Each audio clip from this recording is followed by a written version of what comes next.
आपण पाहत आहात नॅशनल सर्कल न्यूज। दिनांक 15 फेब्रुवारी रोजी अचलपूर विधानसभा मतदारसंघाचे नवनिर्वाचित आमदार प्रवीणभाऊ तायडे यांचे गोविंदपूर या ठिकाणी संध्याकाळी 6 वाजता सुधाकर तायडे यांच्या घरी आगमन झाले असता यावेळी गावातील नागरिकांची मोठ्या प्रमाणात उपस्थिती होती। यावेळी आमदार प्रवीणभाऊ तायडे यांचा गावातील नागरिकांतर्फे शाल, श्रीफळ व पुष्पगुच्छ देऊन सत्कार करण्यात आला। तसेच गावातील नागरिकांनी आमदार प्रवीणभाऊ तायडे यांना गावातील विविध अडचणी व समस्या सांगितल्या।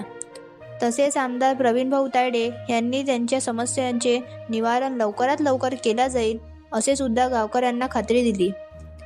यावेळी त्यांच्यासोबत सोनू कांडलकर, माजी उपसरपंच करसगाव, अतुल वाड, सरपंच पथरोट, सुभाष तायडे, निवृत्ती सोलव, संजय सोलव, सागर तायडे, आशिष कुबडे, रणजित मोहोड, अरविंद मोहोड, बाळकृष्ण जायले, इतर गावातील नागरिक हजर होते।